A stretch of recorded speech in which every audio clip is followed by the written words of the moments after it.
గొర్రెలు, మేకలు అనేకమైనవి, గాడిదలు అనేకమైనవి ఆయనకి ఉన్నాయి. కానీ తాను మరలా అక్కడి నుంచి తన స్వదేశానికి వచ్చేస్తున్నాడు. స్వదేశానికి వచ్చేస్తుంటే మరి అంత ఆస్వాదించబడిన వ్యక్తి ఒక్కడిగానే మిగిలిపోయాడు. ఇక్కడ నాకు ఆలోచించవలసిన ముఖ్యమైన విషయం ఏంటంటే, మన జీవితంలో, మన కుటుంబంలో మన చుట్టూ ఉంటారు, మన తల్లిదండ్రులు ఉంటారు, అన్నలు ఉంటారు, బంధువులు ఉంటారు, చెల్లెలు, అక్కలు ఉంటారు. కానీ ఒకానొక రోజు, ఒకానొక దినమున, ఏదో సాయంకాలం పొద్దునో, ఏదో తెల్లవారుజామునో, ఏదో మధ్యాహ్న దినమునో నువ్వు ఒక్కదానివే మిగిలిపోయి ఉంటావు. ఒకరోజు, ఏదో ఒక రాత్రి, ఏదో ఒక దినమున, ఏదో ఒక గంట నువ్వు ఒక్కదానివే ఉంటావు. అది నీకు తెలియదు. ఆ సన్నము నీకు వచ్చేస్తుంది. నాకు ఎవరు వద్దు, నా చుట్టూ నాకు ఎవరు వద్దు, ఎంతమంది ఉన్నా నాకు వద్దు, నేను ఒక్కనే కూర్చోవాలి, నేను ఒక్కనే ఉండాలి, నేను ఒక్కనే ఆలోచించుకోవాలి, నాకు వీళ్ళు ఎవ్వరు వద్దు అని ఒక ఆలోచన వచ్చి ఉంటుంది నీకు. ఈ బాటికి చిన్నప్పటి నుంచి పోకు చూస్తే నీకు ఇలాంటి అనేకమైన ఆలోచనలు వచ్చి ఉంటాయి. ఒక్కొక్కసారి అనుకుని ఉంటావు, ఈ జీవితం నాకు అవసరమా, ఈ బతుకు నాకు అవసరమా, ఈ కుటుంబం నాకు అవసరమా, నా పిల్లలు నాకు అవసరమా, నా తల్లిదండ్రులు నాకు అవసరమా? ప్రియుడా, నువ్వు జ్ఞాపం చేసుకో, ఒకసారి ఒక్కడిగానే మిగిలిపోయి ఉన్నావేమో. ఒక రోజున యాకోబు ఒక్కడిగానే మిగిలిపోయాడు. ప్రియుడా లేదా దేవుని ప్రియుడా, దేవుని ప్రియుడా, దేవుని సహోదరులారా, ఒక్క మాట చెప్తున్నాను, ఈ ఒక్క మాటే చెప్తున్నాను ఏంటంటే, ఒక్కడే మిగిలిపోయాడు. ఎవరు? యాకోబు. ఆయన యుద్ధం ఎక్కడ చేశాడో తెలుసా? తల్లి గర్భంలో చేశాడు యుద్ధం. హల్లెలూయా. కానీ తల్లి గర్భం నుంచి బయటికి వచ్చాడు. బయటికి వచ్చిన కాడ నుంచి ఆయనకు ఒకటే యుద్ధం. ఏంటి? జ్యేష్ఠత్వం పొందుకోవాలి, దేవుని యొక్క ఆశీర్వాదం పొందుకోవాలి, దేవునితో నడవాలి. పొందుకున్నాడు, జ్యేష్ఠత్వం పొందుకున్నాడు, అన్నీ జరిగినాయి. కానీ తనకి మరలా వచ్చేసింది శ్రమ, తన అన్న ద్వారా లేదా తన బంధువుల ద్వారా కూడా వచ్చింది. అయితే ఆ రోజు యాకోబు ఒక్కడే, మీరందరూ వెళ్ళిపోండి, నాకు మీరెవరు వద్దు, నేను ఒక్కనే ఉంటాను అని ఒకానొక చోటున యాకోబు మిగిలిపోయాడు. ఒక్కడే మిగిలిపోయాడు. ఈరోజు కాలంలో అనేక మంది చదువుకున్న వాళ్ళు కానీ, లేకపోతే ఇంకా వేరే పరిస్థితుల్లో ఉంటే వాళ్ళు చదువు బాగలేదని, ఎంత చదువున మార్పులు రావడం లేదని, లేదా నా కుటుంబం ఆస్వాదించబడలేదని, లేదా నా కుటుంబానికి నేను ఎన్నో ఉపయోగపడడం లేదు, లేదా ఈ సమాజంలో నేను ఒక్కనే ఎందుకు ఎలాగుంటున్నాను, నా బ్రతుకు ఎలాగెందుకు అయిపోయింది అని అనేక మంది తనలో తాను వాళ్ళ వేదన చెందుతూ పిచ్చి వాళ్ళు అయిపోతున్నారు, పిచ్చి పిచ్చిగా తిరుగుతున్నారు. గొప్ప మరి సైంటిస్టులే కానీ, గొప్ప తల్లిదండ్రులు కలిగిన బిడ్డలే కానీ, లేదా గొప్ప క్రికెటర్సే కానీ, ఇంకా అనేక మంది ఒక్కలుగా ఉండిపోటు తనలో తాను మాట్లాడుకొంచు పిచ్చివాడైపోతున్నారు. అయితే ఈరోజు ఒక ఆశీర్వాదకరమైన మాట, నువ్వు ఆస్వాదించబడిన బిడ్డవే, నువ్వు ఎంతో గొప్పగా ప్రార్థన చేస్తున్న బిడ్డవే, దేవునితో నడుస్తున్న బిడ్డవే, దేవునిలో తిరుగుతున్న బిడ్డవే. కానీ నీకు ఒక సమయం వస్తున్నాయి. ఒక్కొక్క రోజు ఏంటో తెలుసా, ఒక్కదానిగా ఆలోచిస్తావు, ఏమో నాకేం అర్థం లేదు, నా జీవితం ఏంటి ఇలాగైపోతుందని చెప్పి నువ్వు ఒక్కదానివే ఒక్కడివే మిగిలిపోతావు. ప్రియులారా, నా దేవుడు చెప్తున్నాడు, ఈరోజు నువ్వు ఒక్కదానివే ఉన్నావు కదా, ఈ రోజు నా యేసు ప్రభు నీ దగ్గర వచ్చాడు. హల్లెలూయా, హల్లెలూయా. నువ్వు ఒక్కదానివే ఉన్నావు. నీ కుటుంబం ఒక్కడే, నీకెవరో లేదు. కానీ ఆ రోజు యాకోబు ఒక్కడే, జన సమూహం ఉన్నా ఒక్కడే ఉన్నాడు. అయితే ఆ రోజు యాకోబు ఏం చేశాడో తెలుసా? ఒక దేవునితో మాట్లాడాడు. హల్లెలూయా. ఆ దేవుని పేరు యెహోవా, ఆ దేవుడి పేరు యేసు, ఆ ప్రభుల పేరు యెహోవా, యేసు ప్రభువే. హల్లెలూయా. అదిగో ఆ యొక్క దేవుడే ఈ రోజు కూడా ఉన్నాడు. ఆమేన్, హల్లెలూయా. నీ కుటుంబంలో ఒక్కదాన్ని ప్రార్థన చేసుకుంటున్నావేమో, ఒక్కడే ఆలోచిస్తున్నావేమో, ఏంటి ఇలాగైపోయింది, నా బతికేంటి ఇలాగైపోయింది, నేను ఇలాగెందుకు ఉండాలి, నువ్వు చింతిస్తున్నావేమో. కానీ దేవుడు చెప్తున్నాడు, నువ్వు ఒక్కడే ఉన్నావు కదా, ఆ యేసు ప్రభు నీ దగ్గరికి వస్తున్నాడు ఈరోజు. ఆ యేసు ప్రభు త్వరలో ఆ యెహోవా దేవుడు అదిగో ఆయన చుట్టూ ఇంకో అనేకమైన దూతలు ఉన్నాయి. ఆ దూతలతో నీ దగ్గరికి వచ్చేస్తున్నారు. నువ్వు ఒక్కరివి కాదు, నీ దగ్గర మహాసేన ఉంది. నువ్వు ఒక్కదానివి కాదు, నీ దగ్గర దూతల సేన ఉంది. నువ్వు ఒక్కడివి కాదు. ప్రార్థన చేస్తున్నప్పుడు ఆయన సమూహం నీ దగ్గర వస్తుంది. హల్లెలూయా! అంత గొప్ప వ్యక్తి. రాజుల కంటే ఇశ్రాయేలు దేశము యాకోబు ద్వారా వచ్చింది. ఎలాగా? ఒక్కడే మిగిలిపోయిన తర్వాత వచ్చింది. ఒక్కడే మిగిలి ఉన్నాడు, పంపేశాడు, అందరిని పంపేశాడు. నాకు వద్దు, మీరు వద్దు, నా కుటుంబం వద్దు, అమ్మ నాకు నా కుటుంబం వద్దు, ఎవరు వద్దు అని చెప్పినప్పుడు ఇశ్రాయేలు అనే మాట ఒక్కడు మిగిలిపోయిన తర్వాత ఇశ్రాయేలు మాట వచ్చింది. హల్లెలూయా! పెనుగులాడాడు యేసు, యెహోవా దేవుని పెనుగులాడాడు. నన్ను ఆశీర్వదించు. అప్పుడు ఒక ఆశీర్వదించబడిన వాడే కదా, అప్పుడు ఒక ఆశీర్వాదం పొందుకున్నవాడే, ఎంతో గొప్ప గొప్ప కార్యాలు చేసిన వాడే, గొప్ప పని 20 సంవత్సరాలు మరి పని చేస్తూ అనేకమైన ఆశీర్వాదం పొందుకున్నవాడు. ఎందుకు ఒక్కడే మిగిలిపోయాడు? తనకి కావాల్సింది ఏంటో తెలుసా? అసలైంది యేసు ప్రభు ఆశీర్వాదం, యేసు ప్రభు మాట, యేసు ప్రభు పేరు కావాలని. యెహోవా దేవుడు నాకు ఒక పేరు పెట్టాలి, నాకు చెప్పాడు సమస్త జనం కంటే గొప్పగా చేస్తానని అని చెప్పినప్పుడు ఆ యొక్క మాటను జ్ఞాపం చేసుకుని ఒక్కడే మిగిలి ఆ రోజు దేవునితో పెనుగులాడాడు. యేసు ప్రభుతోనే మాట్లాడుకున్నాడు. ఆ రోజు జరిగిన విషయం మేము కిందకి చదివితే కొద్దిగా చదవండి.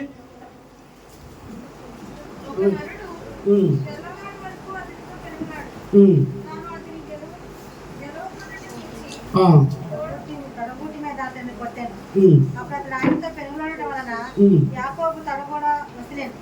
ఆయన తెల్లవారుచున్నది కనుక నన్ను పోనిమ్మనగా అతడు నీవు నన్ను ఆశీర్వదించితేనే గాని నిన్ను పోనీయనను. ఆయన నీ పేరేమని అడగగా అతడు యాకోబు అని చెప్పాడు. అప్పుడు ఆయన నీవు దేవునితోనూ మనుషులతోనూ పోరాడి గెలిచితివి కనుక ఇక మీదట నీ పేరు ఇశ్రాయేలే గాని యాకోబు అనబడదని చెప్పాడు. హల్లెలూయా! హల్లెలూయా! అయితే ఒక్కవే మిగిలిపోయిన మనకు దేవుడు ఒక అద్భుతం చేస్తున్నాడు. 30వ వచనం చదవండి ఒకసారి. చాలండి. హల్లెలూయా! ఒక్కడే మిగిలిపోయాడు కదా, ఒక్కడే ఆలోచిస్తున్నాడు కదా, నేను ఏమైపోయానని, అయ్యో నేను ఎందుకు ఇలాగని ప్రార్థన చేసినప్పుడు ఒక గొప్ప కార్యం. మరొక వ్యక్తి ఆయనతో కలిశాడు. మరొక వ్యక్తి ముఖము కనబడింది. యాకోబు ముఖాముఖిగా చూశాడు. ఇదిగో నీ కుటుంబం ద్వారా, నీ యొక్క అనేకమైన జనం ద్వారా యేసు ప్రభు కనబడడు. నువ్వు ఒక్కడవే నీ గదిలో ప్రార్థన చేస్తూ దేవుడు చూస్తే ఆయన నిన్ను చూస్తాడు. ఆయన స్వరమునికి వినబడుతుంది. ఆయన ముఖమును నువ్వు చూస్తావు. హల్లెలూయా! హల్లెలూయా! మనకి గొప్ప గొప్ప జనాలు ఉన్నా, గొప్ప గొప్ప వారున్నా, మనం ఎవరిని చూడడం తెలుసా? యేసు ప్రభు వారిని చూడడం. ఒక్కడివే ఉండి సింగల్గా ప్రశాంతంగా నీ యొక్క బాధ అంతా చెప్పుకుంటే ఆ బాధను చూసి యేసు ప్రభు నిన్ను ముఖాముఖిగా కనబడమే కాదు, నీకు ఒక పేరు పెడతాడు. ఏమన్నా తెలుసా? ఓ ఇశ్రాయేలు హల్లెలూయా! ఓ యెరూషలేమా హల్లెలూయా! ఓ సంగమా హల్లెలూయా! ఓ నా కుమారుడా హల్లెలూయా! ఓ నా కుమార్తె హల్లెలూయా! మీకు ఎప్పుడైనా ఇటువంటి స్వరం వచ్చిందా మీ కుటుంబంలో? ఎందుకంటే నువ్వు ఒక్కదానివే ప్రార్థన చేస్తున్నప్పుడు ఆ యొక్క స్వరము దేవుడు నీకు ఇస్తాడు. హల్లెలూయా! ఆ యాకోబును, ఎంతో గొప్ప జనం కలిగిన ఆ యాకోబును యేసు ప్రభువు తీసుకు ఆ యొక్క ప్రార్థన చేస్తే ముఖాముఖిగా అంతకంటే గొప్పగా ఇంకేముంది మనకి. అందుకే చెప్తున్న ద్వితీయోపదేశ కాండము 4వ అధ్యాయం 7వ వచనం చదవండి. ఈ ఒక్క వచనం నాకు కొన్ని రోజులు పెట్టి మాట్లాడుతూనే ఉంది. ద్వితీయోపదేశ కాండం 4వ అధ్యాయం ముఖ్యం చదవం. ఏలయనగా ఆయనకు మొరపెట్టినప్పుడెల్లా ఎవరికి ఆయన అంటే దేవుడు యేసు ప్రభు యెహోవా. ఆమేన్. చెప్పండి చదవండి. మన దేవుడైన యెహోవా మనకు సమీపంగానున్నట్టు మరి ఏ గొప్ప జనమునకు ఏ దేవుడు సమీపంగానున్నాడు. హల్లెలూయా! మన దేవుడైన యెహోవా ఏ గొప్ప మనకు సమీపంగా ఉన్నట్టు యాకోబు విషయంలో జరిగిందా లేదా? యాకోబు ఒక్కడే నిలిచాడు, ఒక్కడే ప్రార్థన చేశాడు. యాకోబు ఒక్కడే ఉన్నప్పుడు సమీపంగా వచ్చాడా లేదా, ముఖాముఖిగా మాట్లాడా లేదా? ఆ దేవుని మనం నమ్ముకున్నాం. హల్లెలూయా. ఇంకా చదువు. మరియు నేడు నేను మీకు అప్పగించుచున్న ఈ ధర్మశాస్త్రం అంతటిలోనున్న కట్టడలను నీతి విధులను గల గొప్ప జనమేది. అయితే నీవు జాగ్రత్త పడము, నీవు కన్నులారా చూచిన వాటిని మరొకుండునట్లును, అవి నీ జీవిత కాలమంతయు నీ హృదయములో నుండి తొలగిపోకుండునట్లును నీ మనసును బహు జాగ్రత్తగా కాపాడుకొనుము. హల్లెలూయా. ఇక్కడ ఒక చిన్న మాట, నీ మనసును ఏం చేసుకోవాలి? జాగ్రత్తగా కాపాడుకోవాలి. నీ మనసు ఎటు వెళ్తుందో చూసుకోవాలి. సార్, దేవుని చూడాలంటే దేవుడి దగ్గర నువ్వు ప్రార్థన చేస్తున్నప్పుడు, నువ్వు ఒక్కగా నిల్చున్నప్పుడు ఆయన సమీపంగా ఉన్నాడు. నీ మనసు ఎలా ఉందో ఒకసారి జ్ఞాపం చేసుకో. ఆయనను చూస్తున్నావా? ఆయన ముఖాముఖిగా నువ్వు మాట్లాడుతున్నావు ఆయనతో. నువ్వు ప్రార్థన చేస్తుంటే ఆయన కనబడాలి కదా. నీ మనసు ఎలా కాపాడుకోవాలి? జాగ్రత్తగా కాపాడుకోవాలి. అప్పుడు చెప్తున్నాడు దేవుడు, యెషయా గ్రంథము 43వ అధ్యాయము 2వ వచనం చదువు.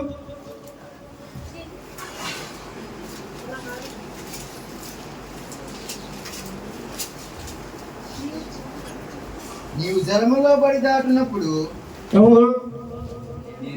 నన్ను నా అనుకోండి. హల్లెలూయా. చదువు. నీవు జలములో పడి దాటినప్పుడు, నేను జలములలో పడి దాటినప్పుడు నేను నీకు తోడైందును. నేను నీకు తోడైందును. నదులలో పడి వెళ్ళినప్పుడు అవి నీ మీద పొల్లి పాదం. నువ్వు అగ్ని మధ్య నడిచినప్పుడు నువ్వు కాలిపోవు, అవి కాల్చవు.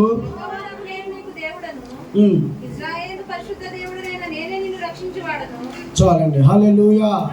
హల్లెలూయా.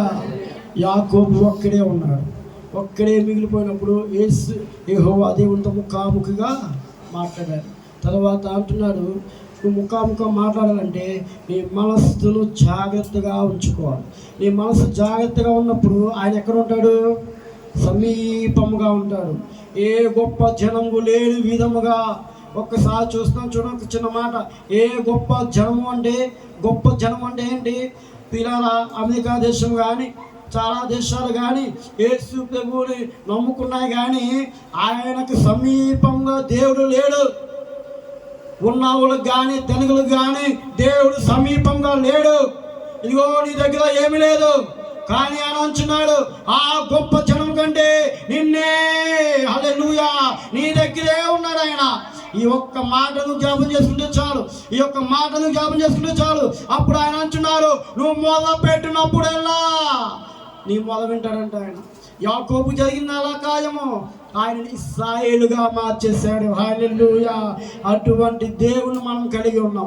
ఆ యెహోవా దేవుని మనం కలిగి ఉన్నాం. అయితే ఈ రోజుల్లో, ఈ యొక్క దినంలో నేను చెప్పక మానుకున్న మాటలు సంఘం కోసము. ఓ సంఘమా, నీలో చేదైన వేరు ఏదైనా వస్తుందా? దేవునితో నువ్వు మాట్లాడుతున్నావా? చేదైన వేరు సంఘంలోకి వస్తే నువ్వు దేవునితో మాట్లాడలేవు. ఇంకో చేదైన వేరు నీలోకి వస్తే సంఘాన్ని పాడు చేసే రోజులు వస్తున్నాయి. సంఘము చాలా జాగ్రత్తగా ఉండాలి.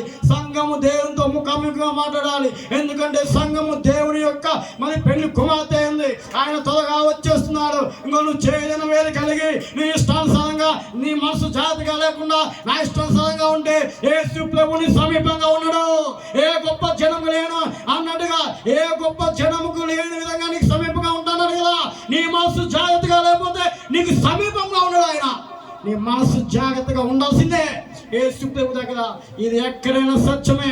నాకైనా నీకైనా ఈ యొక్క నిబంధన కంపల్సరీ.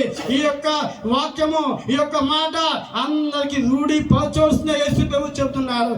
నీలో ఏదైనా వేరు వచ్చిందనుకో, నీ కుటుంబం చేరైపోతే, నీ సంఘం చేరైపోద్ది, నీ దైవజనం చేరైపోతారు, సమాజం చేరైపోద్ది. ఎందుకు? ఒక వ్యక్తి వల్ల నీ ఉదయంలో ఏదైనా వేరు రాకూడదు. నీ మనసు జాగ్రత్తగా ఉంచుకోవాలి. నువ్వు యేసు ప్రభుతో ముఖాముఖిగా మాట్లాడాలి. యాకోబు వచ్చిన ఆ దర్శనము మనకు రావాలి. సంఘమా, ఓ జనాంగమా, యేసు ప్రభు చెబుతున్నారు, సంఘము సింగిల్ గా ఉంది. ఓ ఒకే సంఘము. ఈ సంఘానికి బలం లేదు, ఈ సంఘానికి ధైర్యం లేదు. మరి ఎవరు ధైర్యము? మనమే తెచ్చుకోవాలి. ఎవరు? హల్లెలూయా. హల్లెలూయా. మనమే తెచ్చుకోవాలి ధైర్యము. మనము తెచ్చుకుంటేనే మనం ఒక్కరిగానే ఉన్నాము. సంఘం ఏమన్నా అందరితో కలిసి ఉందా? లేదు. మనము ఒక్కరికి ఒక్కొక్కరు చేతులు వేసుకొని చేదైన వేలుంటే చేదైన వేలు తొలగించి యేసు ప్రభువుకు సమీపంగా రావాలి. ఆమేన్. హల్లెలూయా, హల్లెలూయా. అప్పుడే సంఘం బలపడుతుంది, అప్పుడే సంఘం ఎత్తబడుతుంది. ఆయన రాజ్యం త్వరగా రాబోతుంది. నీ ఆలోచనలను చూసుకో, నీ మనసు జాగ్రత్త పెట్టుకుంటున్నాడు దేవుడు. ఓ ఎవరుస్తాడా ఆయన కార్యం మొయ్యవలసింది ఈ రోజుల్లో. యేసు ప్రభువు చాలా గొప్ప కార్యాలు ఈ సంఘానికే కాదు, ఆయన దగ్గర సమీపంగా ఎవరైతే ఉంటారో వాళ్ళందరికీ యేసు ప్రభువు గొప్ప కార్యం చేయబోతున్నాడు. హల్లెలూయా, హల్లెలూయా. ఎలా చేయబోతున్నాడు? యెషయాలో చదివాం కదా, నువ్వు నదుల్లో వెళ్తావు, ఇంకో అగ్నిలో వెళ్తావు, నువ్వు ఎక్కడికి వెళ్ళినా అది నిన్నేమి చేయలేవు. షడ్రకు మేషకు అబేద్నెగోలు అగ్నిలో ఉన్నప్పుడు ఏం జరిగింది? కాల్ చేయబడ్డారా? అగ్ని బలం తీసిపడేసి. హల్లెలూయా. అగ్నికి ఒక బలం ఉంటుందంట, ఆ బలాన్ని తీసిపడేయాలంట దేవుడు. నువ్వు అగ్నిలో ఉంటే ఇంకేమో ఎక్కడ ఉంది, దానికి బలం లేదు, అగ్ని నిన్నేమో చేయలేదు. నదుల్లో వెళ్ళినప్పుడంట నువ్వు అసలు అవి నీ దగ్గర రావంట. దీనికి సాదృశ్యం ఏమిటి? దీని సాదృశ్యం ఏమిటి? ఇశ్రాయేలు జనాంగం వెళ్ళిపోతుంది. సముద్రము యెహోవా దేవుడు చెప్పాడు, అటు ఇటు వెళ్ళిపోయాయి. ఆమేన్. అదిగో నా దేవుని ప్రజలు వచ్చుచున్నాడు, నేను మార్గం ఇవ్వాలని చెప్పి మార్గం ఇచ్చేసింది. ఆమేన్. హల్లెలూయా, హల్లెలూయా. సముద్రాన్ని నువ్వు చెప్పావా? నేను చెప్పానా? మరి ఎవరు చెప్పాడు? ఆ మోషే యొక్క ప్రార్థన దేవుడు విన్నాడు. మోషే లాంటి ప్రార్థన మనం కూడా చేయవలసింది. ఆమేన్. హల్లెలూయా. దేవునికి మనకు ఊతగా ఉండాలా. హల్లెలూయా. దేవుని మనం ఎలా ఉండాలి? దేవుడు వచ్చి చేస్తాడా? లేదు. నువ్వు ఆరాధన చేస్తే నీ తోదన చేస్తాడు. నీ సంఘం తోదన చేయాలి యేసు ప్రభు, నా తోదన చేయాలి యేసు ప్రభు, నీ తోదన చేయాలి యేసు ప్రభు. ఎవరో వచ్చి చేయరు, యేసు ప్రభు మన ద్వారా చేయించుకున్నాడు. ఆమేన్. మనం ప్రార్థన చేయాలి, మన మనసు జాగ్రత్తగా ఉంచుకోవాలి. యేసు ప్రభువుని మనం ముఖాముఖిగా చూడాలి. హల్లెలూయా. యాకోబు పొందిన ఆ యొక్క ఆశీర్వాదం, ఆ పెనుగులాట మనలో ఉండాలి. ఆ యొక్క ఆశీర్వాదం కూడా మనం పొందుకుండి దేవుడు చెప్పిన గొప్ప కార్యాలు సంఘాన్ని బలపరచబోతున్నాడు. ఈ రోజుల్లో నేను చెప్పేది ఒక చిన్న మాట. చిన్న సంఘం కావచ్చు, పెద్ద సంఘం కావచ్చు, ఏ సంఘం కావచ్చు, మనం వెళ్ళాల్సింది ఎక్కడికి? యేసు ప్రభు రాజ్యానికి. ఆ ఆలోచన ఉందా ఎవరికైనా? ఆ మనసు గ్రహింపు ఉందా? అన్నిగా ఉంటున్నాడు. మనసు జాగ్రత్తగా ఉంచుకోమని, మనసు జాగ్రత్తగా ఉంచుకోవాలి. ఇలా త్వరలోనే ఉన్నాడు. చాలా చాలా కార్యాలు జరిగిపోతున్నాయి లోకంలో. నీకు నాకు తెలియదు ఎప్పుడు యేసు ప్రభు వస్తాడో. ఆయన ఏ క్షణంకు లేని విధంగా మనకి సమీపంగా ఉన్నాడంట. ఆ వాక్యాన్ని మనకి ఇచ్చాడు. ఆ దేవుడు మనకి సమీపంగా ఉన్నాడంట. సమీపం అంటే ఏమనుకున్నావు? ఎప్పుడైనా చిన్న మాట చెప్తాను, చిన్నప్పటి నుంచి నీ తండ్రి ఎలా పెంచుతాడు? ఎత్తుకొని దగ్గరగా ఉండి నీ దగ్గరే పెద్ద వరకు కూడా, నువ్వు ఖాళీలో జాయిన్ అయ్యే వరకు కూడా, నీ పెళ్ళి అయ్యేంత వరకు కూడా, నీ పెళ్ళైన పిల్లలు పుట్టిన కూడా నీ తండ్రి నీ దగ్గర ఉంటాడు కానీ ఎక్కడికి వెళ్ళడు. అదే సమీపము. నీ తల్లి కూడా నీకు ఎంతో చాకరీ చేస్తుంది, నీ దగ్గర ఉంటుంది. నువ్వు ఎక్కడ పోయినా నువ్వు ఎక్కడున్నావు, ఇలాగా అలాగా అదే సమీపము. తెలుసా? నీ తల్లిదండ్రుల సమీపం కంటే నా గొప్ప దేవుడు ఇంకా సమీపంగా ఉంటాడు. ఆమె ఎందుకు నా తల్లిదండ్రులు నీకు ఇచ్చినది నా యెహోవా దేవుడు. ఆమేన్. హల్లెలూయా. ప్రియులారా, ఆలోచించండి. నేను ప్రార్థన నేను వాక్యం చెప్పేసి వెళ్ళిపోతాను. మీ యొక్క ఆలోచన మీదే, మీ తలంపు మీదే, మీ గ్రహింపు మీదే. చెప్పారులే వచ్చారులే అని కొంతమంది అయితే చెప్పారు, వచ్చారు, బాగుంది అని కొంతమంది. కానీ ఆలోచన ఉండదు, దేవుడని ఆలోచన ఉండదు, సమీపంగా ఉండాలని ఉండదు. చేయలేని వేసేసుకుంటున్నారు మనసులో. చేయలేని వచ్చేస్తుంది. నాకు చాలా భయం వేస్తుంది. మన సంఘంలో కూడా చెప్పాను నేను.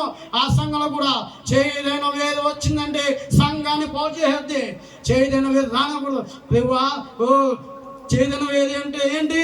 అంటే నీ మనసు పాడైపోవడమే చేదైన వేరు. అందుకే దేవుడు మనసును జాగ్రత్తగా ఉంచుకోమంటున్నాడు. నీ మనసు పాడైపోతే చేదైన వేది వస్తుంది. చాలా జాగ్రత్త. నేను చాలా కఠినంగా చెప్పాను మొన్న దినమున ఆ యొక్క సంఘంలో. చేదైన వేది రాకుండా చూడండి. ఎందుకు చెప్పనా? దేవుడు నీ దగ్గర ఉన్నాడు. ఆమె ప్రతి ఒక్క చెప్పండి, పక్క చూసి దేవుడు మన దగ్గర ఉన్నాడు. దేవుడు నీ పక్కన ఉన్నాడు. దేవుడు సమీపంగా ఉన్నాడు. హల్లెలూయా. ఆ సమీపంగా ఉన్న దేవునితో మనం మాట్లాడుతున్నాం. ఆమేన్. హల్లెలూయా. ఈ కూటమి ద్వారా, ఈ కుటుంబానికి మన ద్వారా ఏం రావాలి? ఆశీర్వాదం రావాలి. యేసు ప్రభు రావాలి. ఆ యేసు ప్రభు ఈ కూటమిలో వచ్చి ఇంకా ఈ కుటుంబంలో సంచరించాలి. మన ద్వారా రావాల్సింది అది.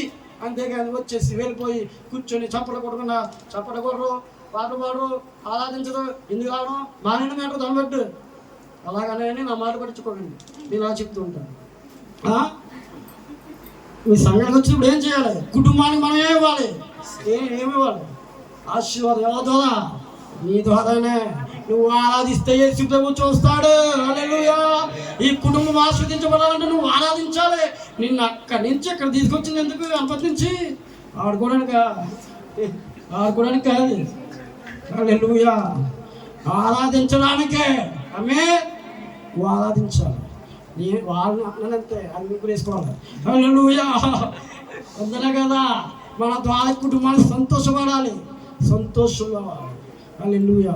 కొన్ని మాటలు ఎలాగున్నా యేసు ప్రభువు మనల్ని ఏమీ అందరు, ఎందుకంటే చాలా గొప్ప తండ్రి ఆయన. హల్లెలూయా.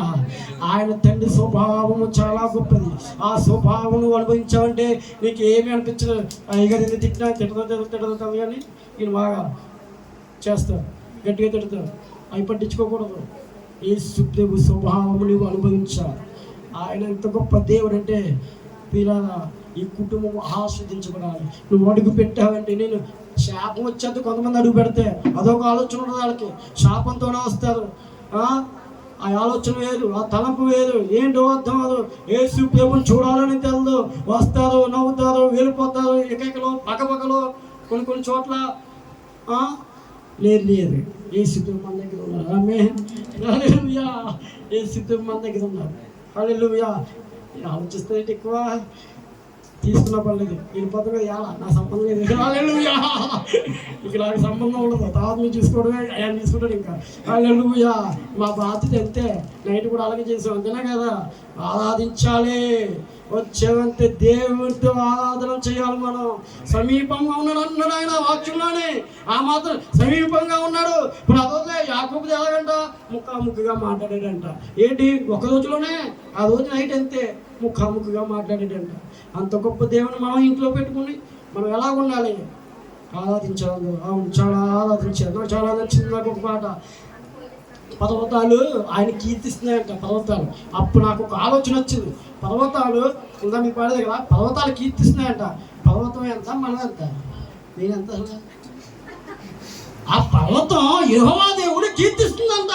అబ్బా హల్లెలూయా. అప్పుడు నేను ఆలోచిస్తున్నాను, పర్వతం ఎక్కడ, నేను ఎక్కడ? హల్లెలూయా. నిజమే కదా. నదులు ఆయన బలమును ప్రదర్శిస్తున్నట్టు నదులు అంట, నదులు. హల్లెలూయా. అంత గొప్ప దేవుడు మనం ఇందాక ఆరాధన చేస్తుంది. అబ్బా అవును కదా దేవుడా, వాటికంటే శ్రేష్ఠము మేము, నా మాట నువ్వు వింటున్నావు. హల్లెలూయా.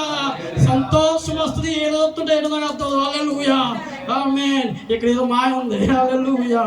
హల్లెలూయా. దేవుడు ఉన్నా ఇక్కడ మాయ కాదు. హల్లెలూయా. యేసు ప్రభు ఆరాధన సన్నిధి ఉంది. ప్రతి ఒక్కరు మరొకసారి మీ మనస్సును జాగ్రత్తగా పంచుకొనొచ్చు. దేవునితో ముఖాముఖిగా దేవుని దగ్గర వస్తూ ప్రార్థన చేస్తూ యేసు ప్రభు మన సమీపంగానే ఉన్నాడని జ్ఞాపకం చేసుకోవచ్చు. ఇంకా ముందుకు వెళ్ళాలని ఈ వాక్యం ఇంతతో ముగిస్తాం. చిన్న ప్రార్థన. నజరేయుడా, సర్వోన్నతుడా, సర్వాధికారి, నీ బలమైన దేవాశక్తి, నీ బలమైన ఆరాధన ఇక జరిగి ఉన్నది. ఈ దైవజనులు గొమ్మలకు సరిగ్గా ఒక వాక్యం చెప్పుచుండగా నువ్వు బలపరచండి. నా మాటలో వీరి పట్ల ఏమైనా దేవాచారాలు కానీ అయా విధమైన క్షమించండి. కానీ ఒకటి, నువ్వు మాకు సమీపంగా ఉన్నావు. మమ్మల్ని బలపరచండి. చేయలేన వేని తొలగించండి. సంఘాన్ని బలపరచండి. సంఘాన్ని ఎత్తి పట్టుకునే దానికి స్థుతాలు. ప్రతి ఒక్కరిని బలపరచండి ఆయన. అయా దాని కుటుంబానికి ఆ యొక్క ఏదైనా బ్రహ్మ కుటుంబానికి కూడా ఈ ఆశీర్వాదం ఇచ్చేయమని, ఈ కూటమి ఆదించి అంతవరకు ఈ ఆదిమ జరిపించుకోమని నా జరిగిన పరిశుద్ధ నామమున ప్రతి వారు వీరికి వచ్చిన ఘనమైన మా తండ్రి. ఆమేన్.